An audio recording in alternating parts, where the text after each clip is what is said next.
So I thought it'd be a really good idea just to show some of the items and products that I've had to buy throughout this recovery process. And so what I'll do is I'll just throw up some videos and some photographs and do a quick voiceover for each item. Okay, so first item is obviously my crutches. These are just basic crutches that everyone receives immediately after they are released from the hospital. I got these from my orthopedic surgeon. The only downside I see to these crutches was the fact that my hands were not free when I'd be crutching around with them. So that means I couldn't hold like a book while I was crutching, or I wouldn't be able to like essentially like walk and eat food with these crutches since my hands weren't free.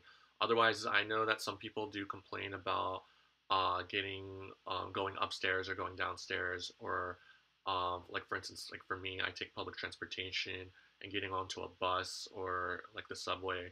However, in my opinion, it really wasn't that bad as long as you just kind of practice it. So take some time maybe to practice with your crutches, like on, not while you're going about your daily life, but set aside some time to use those crutches to go up and down the stairs, and find your rhythm. But it's actually very very easy to do it. I think it's more of like a slight fear, or at least for me, I had a slight fear that I would fall while using crutches, but very easy.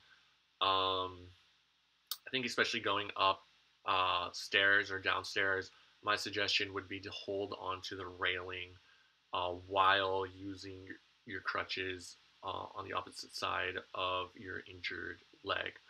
That way, while you're gripping the railing, you're very secure. There's no way that you're gonna just take a tumble down the stairs at all. So, in my opinion, I thought crutches were perfectly fine. This next item that I actually used for a little bit is called the iWalk 3.0.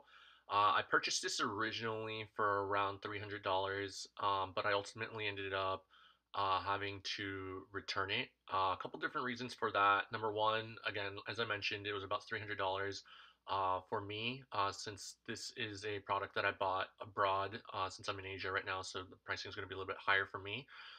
Secondly, and which was the biggest issue, was that I found it to be kind of a safety hazard. Maybe it was just the unit that I received, but maybe the first or second day when I was taking it out for a test run, one of the bolts actually popped out, and I was actually stranded on the side of the road going to the subway, and I had to take a taxi back to my apartment. So that was a really, really big inconvenience. Another issue that I also found with this product was that it's kind of difficult to explain, but some of the pieces didn't snap in correctly, and I for sure think I've most likely got a defective product, and I would have been willing to do the exchange to get another product, but just like the time to send it to them and then having them send it back would have been close to a month. So at that point, there's really no reason for me to be using that if it's going to take about a month. So yeah, so this is my shower chair, which I got for roughly around like 40,000 won, or about $35 American. You can easily order one of these off of Amazon or Coupang, since I'm in Korea. I definitely think that everyone needs one of these specifically for safety reasons. Shower is very slippery, and while you're injured, especially when you're not able to weight bear at all with your Achilles, you need to rest on somewhere. Just being able to sit down on that chair, or being able to like put your knee onto that chair while the water's hitting you, was just an absolute game changer. So again, this is something that I would really, really recommend everyone purchasing. Okay, so let's talk about my boot, or my brace, that I used throughout my recovery process for the last 3 months. I know I made another video about this, but I figured this one could be a little bit more in depth. So here's my boot, and I'm just showing you like the bottom plate. That is the outdoor plate. See, it's kind of dirty, um, but um, you can use that while you're outside. For me, I take that off while I go into my apartment, so that my apartment stays very like clean and everything. It's very easy. You can just like snap it on, just like I am doing there, and then you're kind of ready to go to the outside. Okay, and so I'm taking off the plate now.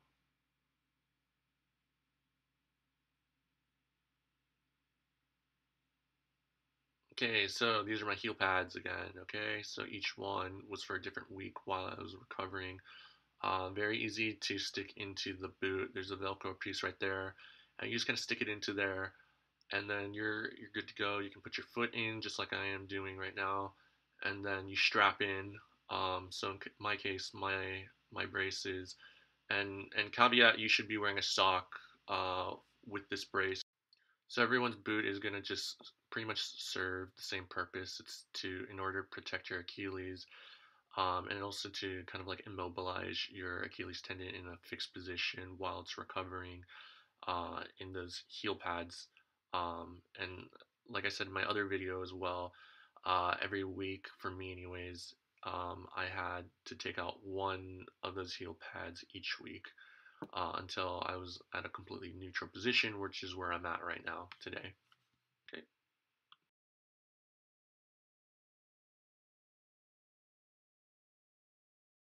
Okay, so here I am walking in my boot with the heel pads, just for demonstration purposes for this video, and I'm just walking back and forth just to allow everyone to see my gaits.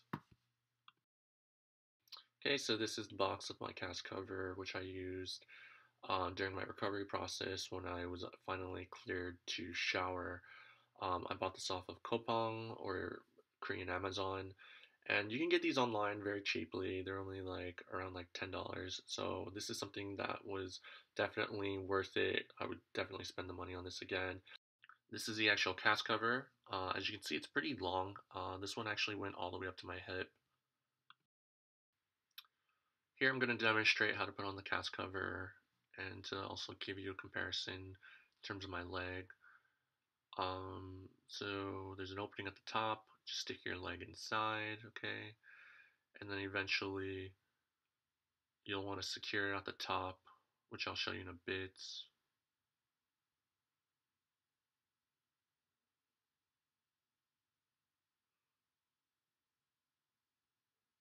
Okay, right there, just make sure it's like flush onto your leg so that no water gets in. And the entire time I've been using this cast cover, I've never had an issue with it. I've never had it leak or anything.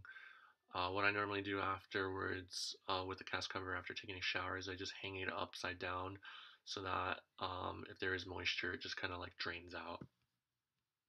Here's a photograph of my surgery scar from my operation. Again, this is going into week 13 post-operation. And here is a photograph behind my leg so that you can compare my calf muscles. Obviously, my injured leg was my right leg, and my healthy leg was my left leg. So as you can see, there was quite a bit of atrophy in terms of my calf muscle on my right leg, and I'm hoping to build that up within the next few months. So here I am, about to take my first few steps without any boots or crutches within my apartment. My leg, my right leg, the one that I had my operation on, feels very, very like stiff. I'm nervous about also flexing it too much because it is tight whenever I kind of like dorsiflex. But it does feel amazing to be able to walk on my own, hands free, without crutches or a boot. So I'm very happy at this point. That is the end of the video, and I hope this was very helpful to you. If you have any questions about any of the products that I had or anything having to do with my recovery, please feel free to comment, and I will do my best to answer your questions.